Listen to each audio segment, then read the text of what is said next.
Bismillahirrahmanirrahim. Assalamualaikum warahmatullahi wabarakatuh. Honorable judges, respected teachers, and dear friends.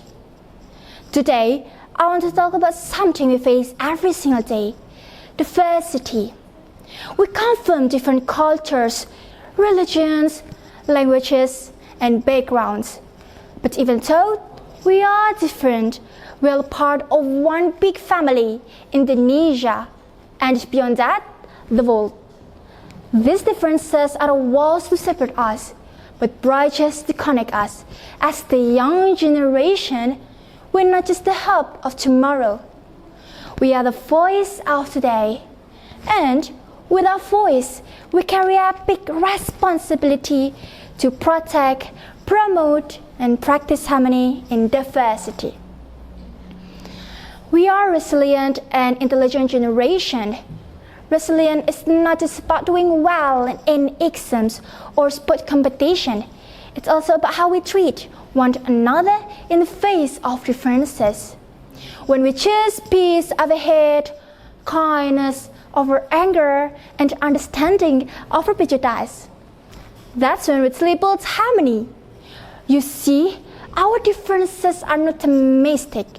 They are part of Allah's current design.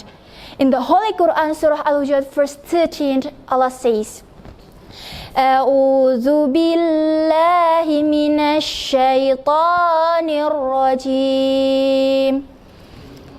Bismillahirrahmanirrahim. Ya ayyuhan nasu inna khalaqnakum min dhakarin wa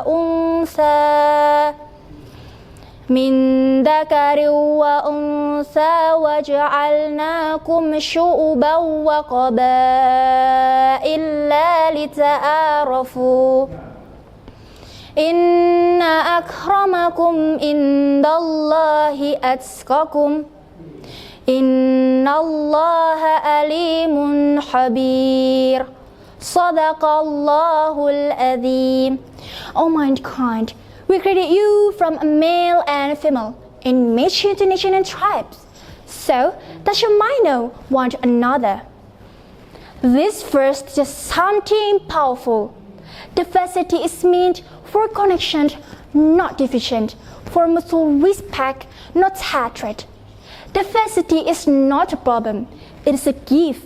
Just like a beautiful garden needs many types of flowers to be colorful, our nation needs all of us with all our different colors, beliefs, and identities to grow stronger. The Prophet Muhammad sallallahu alaihi wasallam, peace be upon him, lived in a society with division between tribes, religions, and social classes. Yet, he always chose the path of peace, understanding, and justice. When he migrated to Medina, he united the Muhajirin, the Ansar, and even the Jewish communities under one peaceful agreement, the Charter of Medina. It was one of the first written constitutions in the world, protecting rights, respecting differences, and upholding unity. We can follow this example. We can be bridge builders, not wall makers. We can be united, not divided. So, how do we preserve harmony in the world full of differences? We don't need to start with big action.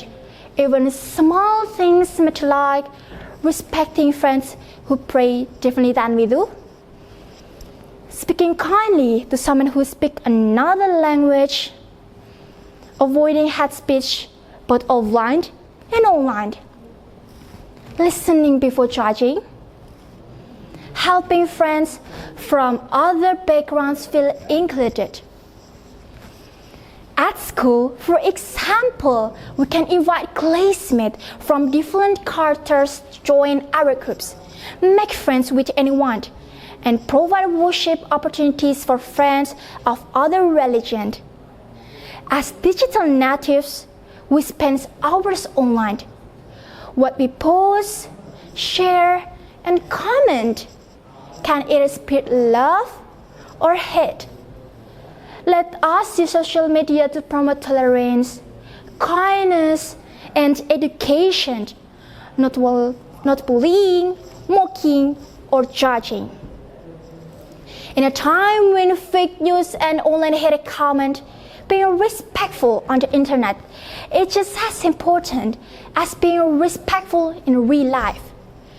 We are truly blessed to live in a country that is rich in culture and diversity, according to the Indonesian Bureau of Statistics.